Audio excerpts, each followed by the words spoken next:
Hello, my name is Michelle Williams, and I'm an attorney with Wilner O'Reilly Immigration Lawyers.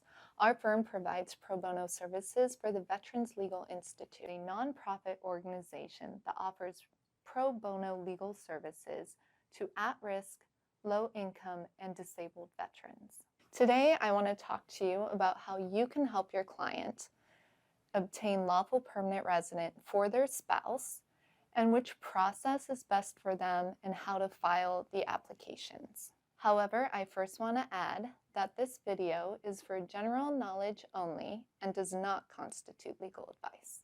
There are multiple ways an individual can obtain their lawful permanent resident, but today we're only going to focus on the process by obtaining through marriage to a U.S. citizen spouse, because that's the most common case that you will see. There are two ways an individual can apply to become a resident through their U.S. citizen spouse. The first is called adjustment of status. Adjustment of status is the process where an individual can apply for lawful permanent residency without leaving the United States. And the second is called consular processing. Consular processing is when the individual is not eligible to adjust status and must complete the process abroad. So how do you know which process is best for your client? You have to answer the following questions. First, is my client already married to the person they want to petition? Second, is my client's spouse physically present in the United States?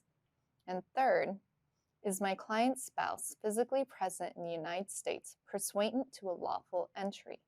Meaning, was your client inspected when they entered the country? If you answer yes to all three questions, your client can apply for adjustment of status.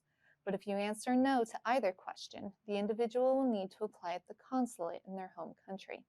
Let's first discuss the adjustment of status process through marriage to a U.S. citizen. Option 1, adjustment of status through marriage to a U.S. citizen.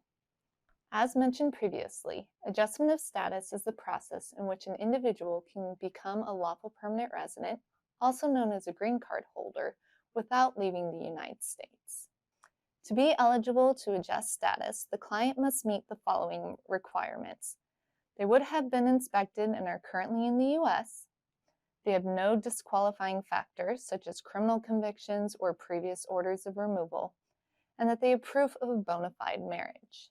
What are some disqualifying factors? We already discussed the first requirement, but we need to discuss the other two. Before applying for adjustment of status, you must make sure your client is admissible. That means you need to look for certain red flags, such as any criminal convictions, prior deportations, or whether the client had a J-1 visa and they're subject to the home residency requirement. Suppose you find that your client has some of these issues. I advise that you contact an experienced immigration attorney for some help to ensure that your client will not need any waivers before you continue the process. As for the petitioner, you need to screen to make sure that they have no convictions that are related to a crime against a minor. If the petitioner has any convictions that are similar to crimes against a minor, then you need to contact an experienced immigration attorney before you continue. The final requirement is that the petition must be based on a bona fide marriage. This means a valid marriage and not for immigration purposes. It is the client's burden to prove that their marriage is bona fide. Supporting documents that you should include are documents showing shared finances, like shared bank statements and other items, proof of residency that they are living in the same location, shared utility bills, birth certificates of any children that they may have together, affidavits attesting to their relationship, and pictures of them as a couple. If all the requirements are met, then the U.S. citizen spouse will need to file an I-130 petition. Now, because the petitioner is a U.S. citizen, they are considered an immediate relative, and a visa is immediately available for their spouse. That means that you can file the I-485 adjustment application while you file the I-130 petition.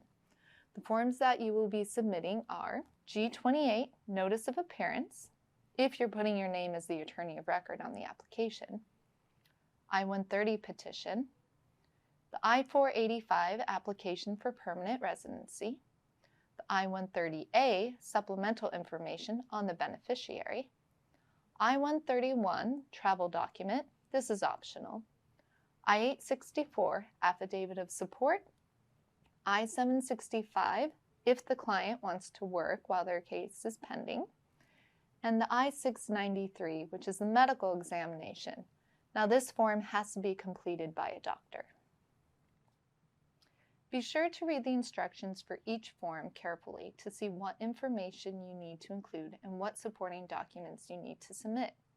Standard documents that you will include are identification documents such as birth certificates, marriage certificates, passports, driver's license, and proof of entry, financial records for the affidavit of support, marriage bona fides. If you have any questions, please reach out to an immigration attorney. Once all the forms have been submitted, your client will receive a notice to attend an interview at their nearest USCIS branch office. You will need to prepare your clients for this interview. How can you prepare your clients for the interview? Well, you'll need to help them prepare to answer questions about their relationship, criminal history, and prior immigration history, if they have anything. If everything clears, then your client will receive their green card in the mail. If your clients have been married for less than 2 years, they'll receive a conditional green card for 2 years. They will need to file an I-751 to remove those conditions. Now let's discuss if your client does not meet the requirements for adjustment of status. Then they'll need to consular process. Option 2, consular processing through marriage to a United States citizen.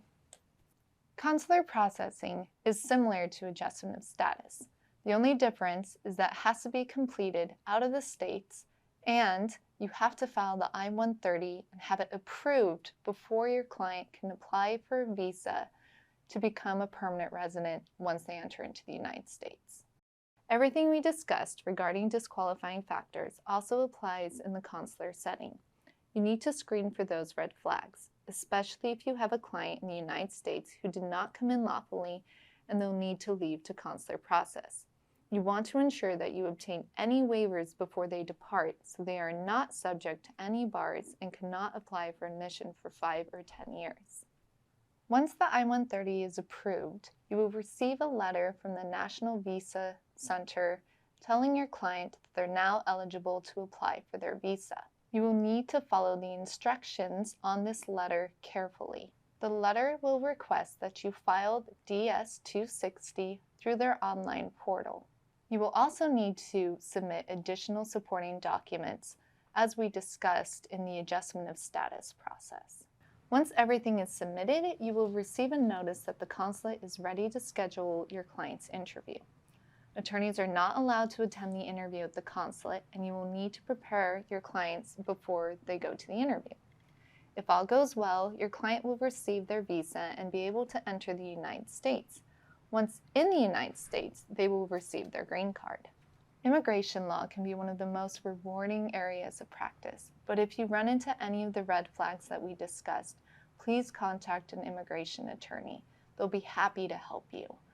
The consequences of getting something incorrect with immigration can be dire. If you are an attorney who's interested in offering pro bono services to our veterans, then please contact the Veterans Legal Institute at www.vetslegal.org.